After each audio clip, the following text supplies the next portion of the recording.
2026 क्या है? लेकिन 2026 में ग्रहों का अद्भुत परिवर्तन का योग है। 9 ग्रह होते हैं ना, 9 ग्रह में से 8 ग्रह परिवर्तन की तरफ जा रहे हैं। अर्थव्यवस्था कैसी रहने वाली है भारत को लेकर के अगर बात की जाए? ये वर्ष कुछ करने का है, परिवर्तन के साथ साथ है और कुछ बहुत बड़ी अचीवमेंट्स। 2026 क्या लेके आ रहा है? मैं आपसे चाह रही हूँ कि आप कई सारे ऐसे मुद्दों पर भी प्रेडिक्शंस करें, क्योंकि 25 की जब शुरुआत हुई थी तब बहुत कुछ अलग अलग गणनाएं की गई थी।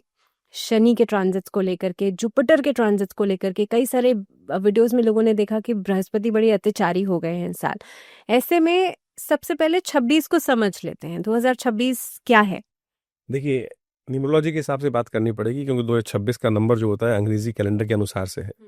2026 नंबर 1 सूर्य का नंबर, अपोलो जिसको नंबर बोला जाता है, एक ऐसा शौर्य को देने वाला, एक ऐसा नंबर जो एक प्रतिस्पर्धा उत्पन्न करेगा कि मैं बड़े या तुम बड़े, मैं बड़ा मैं बड़ा मैं बड़ा, और उसकी स्पर्धा अद्भुत रूप से पूरे विश्व में छाने वाली है। ये स्पर्धा बड़ी जबरदस्त तरीके से आगे बढ़ने वाली है और एक होड़ ऐसी लगने वाली है कि हर कोई अपने आप को जो है भी नहीं वो दिखाने का प्रयास करेगा शौर्य को प्राप्त करने के लिए। लेकिन 2026 में ग्रहों का अद्भुत परिवर्तन का योग है। 9 ग्रह होते हैं ना, 9 ग्रह में से 8 ग्रह परिवर्तन की तरफ जा रहे हैं। 8 ग्रहों का परिवर्तन 2026 में देखने को मिलने वाला है। और अभी अब बृहस्पति की बात कर रही थी, बृहस्पति अपनी सर्वोच्च राशि को पद को प्राप्त करने वाले हैं इस 2026 में। जो योग बनने वाले हैं वो, लेकिन उसके साथ साथ कुछ विडंबनाएं भी हैं।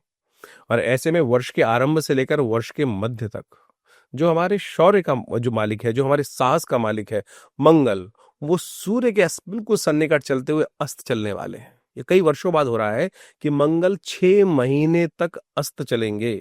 मंगल साहस का प्रतीक है। तो मैं एक सीधी सीधी बात कहूंगा, जो जागत है सो पावत है, जो सोवत है सो खोवत है। एक पुरानी कहावत है कि तो ये 2026 का जो वर्ष है, जो जागेगा वो बहुत कुछ प्राप्त कर सकता है और बहुत सारे दुस्साहसपूर्ण कार्य इसमें होने के योग बन सकते हैं। और ऐसा दुस्साहसपूर्ण जब फ्रस्ट्रेट होता है, जब व्यक्ति जब मंगल अस्त हो रहा होता है, तो समस्या क्या उत्पन्न हो जाती है कि फ्रस्ट्रेशन बढ़ जाती है। कार्य हम कर नहीं पाएंगे और फ्रस्ट्रेशन बढ़ेगी, और फ्रस्ट्रेशन के कारण से बहुत सारे दुस्साहसपूर्ण कार्य व्यक्ति कर सकते हैं। तो उससे हमको बच के चलना है। वैसे वर्ष बहुत बढ़िया है और हर व्यक्ति के हिसाब से अलग है, तो हर व्यक्ति को समझना चाहिए कि मेरे लिए कैसा रहेगा।